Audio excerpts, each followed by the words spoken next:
লাগে হাঁটতে তোর হাত ধরে, ভাবনা তোর আসছে দিন রাত ধরে। হ্যালো এভরিওয়ান, আমি সোমা। আমার নতুন একটি ব্লগে সবাইকে ওয়েলকাম জানিয়ে আমি ব্লগটি স্টার্ট করছি। এখন রাত্রির 8টা বাজে। ভাবলাম তোমাদের সাথে রাত্রি 8টার থেকে ব্লগটি শেয়ার করি। আশা করছি তোমাদের ব্লগটি ভালো লাগবে। তো বন্ধুরা, প্রথম থেকে শেষ অবধি অবশ্যই ব্লগটি দেখবে। তো চলো তাহলে শুরু করা যাক ব্লগটি। তো বন্ধুরা দেখো, আজকে রাত্রিরে ভাত রান্না হবে। তো আজ তোমরা তো আগের ব্লগগুলোতে দেখেছোই যে আমাদের বাড়িতে আমরা বেশিরভাগ সময় রাতে রুটি খাই। তো আজকে মাও বললো, বাবাও বললো যে আজকে ভাত রান্না করতে, সেই জন্য আজকে গরম গরম ভাত। এখানে ভাতের সাথে কিছু আলু আর সবজি সেদ্ধ দিয়ে দিচ্ছি, সিম সেদ্ধ। তো আমার তো খুবই ভালো লাগে গরম গরম ভাতের সাথে সিম সেদ্ধ, আলু সেদ্ধ, বিভিন্ন রকমের সেদ্ধ মাখা করে, খুবই টেস্ট লাগে খেতে। এই যে দেখো, হ্যাঁ আর একটা প্লেন, ঠিক আছে নিয়ে এলাম। তো কলা কিছুটা রেখে দেবো, বড়টা রেখে দিলাম, বড় ছড়াটা। হ্যাঁ, ছোটটাই বের করে দিলাম। তো বন্ধুরা, এখানে কিছু কলা এনেছিল আমার বাবা। তো এই কলাগুলো দুদিন ধরে পড়েই রয়েছে। চালের ড্রাম তো খাওয়া হয় না, একটু কাঁচা ছিল বলে, সামান্য কাঁচা ছিল বলে এর জন্য চালের ড্রামে রেখে দিয়েছি। তো বন্ধুরা, এই যে আলু সেদ্ধ দিয়ে দিয়েছি, এই যে দেখো আলু সেদ্ধ দিয়ে দিয়েছি। আর এখানে দেখো এই সিমগুলো সেদ্ধ দেবো, সিম সেদ্ধ মাখা করবো আজকে, লঙ্কার তেল ঠেল দিয়ে। তো এটা খাবো আজকে। আর দুপুরে দেখো এখানে বাঁধাকপি আছে, আর এখানে মাছের ঝোল আছে। তো এগুলোই গরম করে নেব, ব্যাস এটাই আজকে রাত্রে খাওয়া দাওয়া করবো। তখন একটু কাঁচা কাঁচা ছিল না, না কালকে তো খেলাম, কালকে নিয়েছিল না, কালকে একটু হালকা কাঁচা কাঁচা ছিল, তাই জন্য মিষ্টি লাগেনি। বাবা কলা খাবা? বাবা কলা খাবা? দেবো দুটো? দাঁড়াও দিচ্ছি। তারপর দেখো বন্ধুরা, এখানে আমি আলুর খোসাগুলো ছাড়িয়ে নিচ্ছি, কারণ এই আলুগুলো আমি সেদ্ধ করব। তো এই আলুটা মাখা হবে। আর আমি তোমাদেরকে তো বললামই যে সিম সিদ্ধ দেবো, কারণ সিম সিদ্ধ খেতে আমার খুবই ভালো লাগে। আমার কি বলো তো বন্ধুরা, আমার বিভিন্ন রকম সেদ্ধ খেতে ভাতে খুবই ভালো লাগে। তো ভাবলাম কিছু সেদ্ধ দিয়ে, আর ছানা তো শীতকালে তো বিভিন্ন রকমের সেদ্ধ দিয়ে ভাত খেতে, গরম গরম ভাত খেতে খুবই ভালো লাগে। আমার তো খুবই ভালো লাগে। তোমরাও একদিন অবশ্যই ট্রাই করে দেখবে। তো বন্ধুরা, তোমরা কারা কারা সেদ্ধ গরম গরম ভাতের সাথে সেদ্ধ খেতে ভালোবাসো, বিভিন্ন রকমের সেদ্ধ জিনিস, তো অবশ্যই কিন্তু তোমরা কমেন্টে জানিও। আর এখানে দেখো বন্ধুরা, আমি এখানে লঙ্কাগুলো ভেজে নিচ্ছি। পেঁয়াজগুলো দেখছো, এই পেঁয়াজ ভেজে নেব, আর লঙ্কাটা ভেজে নিয়েছি। এই পেঁয়াজ ভাজা আর লঙ্কা ভাজা দিয়ে আলুটা মাখবো আছে। আর এখানে বন্ধুরা অনেকটাই ভাতটা হয়ে এসেছে, এবার আমি ভাতটা নামিয়ে নেব। বন্ধুরা, এই যে আলু কাটা দেখছো, যে এই আলুটা ভাজা করব। তো ভেবেছিলাম ভাজবো না, তো বাবা বলল কালকে কাজে নিয়ে যাবে টিফিনে। তো বাবা তো সকাল 6টার সময় চলে যায়, আর অত তাড়াতাড়ি তো আর রান্না করাটা সম্ভব না, মারও না আমারও না। তো মা আর আমি তো প্রত্যেক দিন সকালে মর্নিং ওয়াক করতে যাই, তো সেই সময় হয়ে উঠে পারে না। তো সেই জন্য এখন আলুটা ভেজে রাখবো, আর রুটিটার আটাটা মেখে রাখবো। রুটিটা মা সকালে উঠে করে নেবে। 4টে রুটি তো বেশিক্ষণ লাগবে না, যেহেতু আটাটা মাখা থাকবে, সেই জন্য। তো এই যে আলুটা এখন ভাজবো। আর আমার এদিকে দেখো বন্ধুরা, পেঁয়াজটা ভাজা হয়ে গেছে, আমি এবার নামিয়ে নেবো। অল্প করেই ভেজেছি, অল্প আলু মাখবো। এখানে আমি আলু সেদ্ধ হয়ে গেছে, আলুগুলো নামিয়ে নিয়েছি।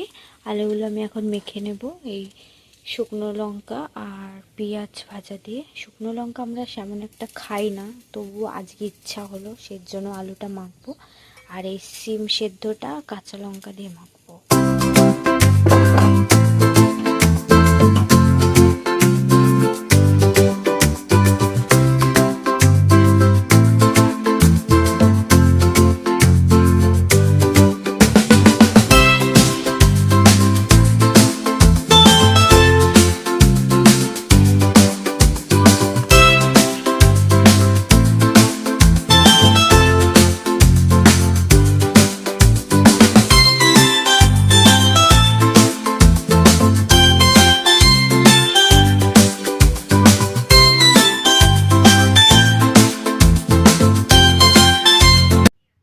গাইজ আমাদের রান্না হয়ে গেছে, সবার খাওয়া দাওয়া কমপ্লিট হয়ে গেছে রাতের। এখন ঘুমোনোর জন্য রেডিও হয়ে গেছে, বিছানাও কমপ্লিট হয়ে গেছে।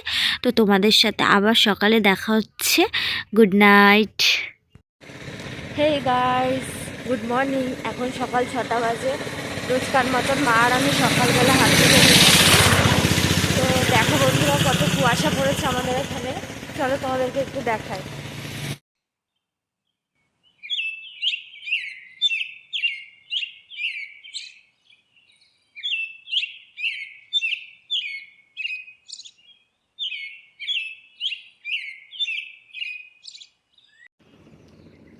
ওই যে বন্ধুরা দেখো, ওই দেখো আমার মা যাচ্ছে দূরে, একটু তোমাদেরকে জুম করে দেখাই।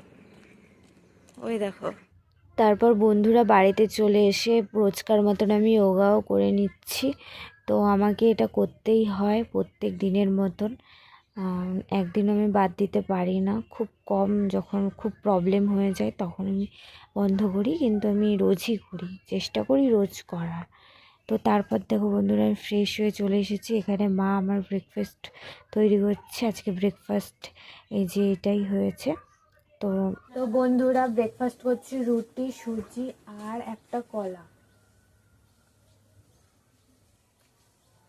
কলাটা খুবই মিষ্টি গাইস। তারপর দেখো এখানে আমার মা জামা কাপড় কাচাকাচি করছে, তো একটু ভিডিও শ্যুট করে নিলাম।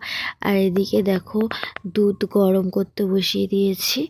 তো জানো তো বন্ধুরা, আমার গরম দুধের স্মেলটা খুবই ভালো লাগে, কিন্তু আমার দুধ খাওয়া বারণ, সেই জন্য আমি খেতে পারি না। তো দেখো, আর এইদিকে দেখো, তারপর আমি ডিম সিদ্ধ খেয়ে নিলাম। খাওয়া দাওয়ার ব্রেকফাস্টের পর লাস্ট টাইম ডিম সিদ্ধ খেয়ে নিয়েছি। আর আজকে জানো তো বন্ধুরা, আমি এত ঠান্ডা পড়েছে আমাদের এখানে, বিছানাটা ঘুম থেকে উঠে গুছাতে পারিনি। সেই জন্য ফ্রেশ হয়ে ব্রেকফাস্ট করার পর তারপরে আমি বিছানাটা তুলে নিয়েছি। কারণ শীতকালে দেখবে বন্ধুরা, বিছানা তুলতে খুব সময় লাগে, আর গরমকালে খুব তাড়াতাড়ি হয়ে যায়। আমার তো ওরকমই লাগে, শীতকালে একটু দেরি হয় বিছানা গুছাতে। এনেছিস ক্লিপ? তো গাইস, তোমরা হয়তো এই বাচ্চা মেয়েটিকে কোনো এক ব্লগেও দেখেছিলে, কারণ এই আমাদের বাড়ির পাশে থাকে বুনুটা। তো ও এক জায়গায় বেড়াতে যাবে, সেই জন্য আমার কাছে চুল বাঁধতে এসেছে। তো আমি এর জন্য ওকে সুন্দর করে একটু চুল বেঁধে দিচ্ছিলাম। ও মাঝে সাঝে আমার কাছে আসে চুল বাঁধতে, যখন স্কুলে যায় তখন দুটো চুল বেঁধে দিই। তো প্রায় আসে চুল বাঁধতে। তো দেখো কীরকম হয়েছে চুল বাঁধাটা, ডিজাইন করে বেঁধে দিয়েছে, হালকা ডিজাইন, কারণ বাচ্চা তো খুব একটা ডিজাইন ভালো দেখাবে না, সেই জন্য সামান্য পরিমাণে হালকা ডিজাইন করে দিয়েছি। আর এদিকে দেখো, তারপর আমার মা এখানে মাছ রান্না করছে, দুপুরের রান্না খাবো এটা।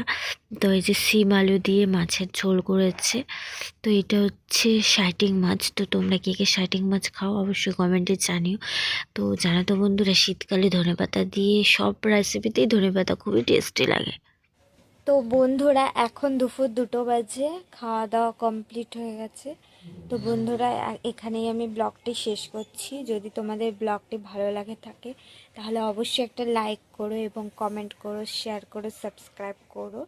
খুব শিগগিরই তোমাদের কাছে আবার একটি নতুন ব্লগ নিয়ে তোমাদের সামনে চলে আসছি। ততক্ষণ তোমরা সবাই ভালো থেকো। Bye bye.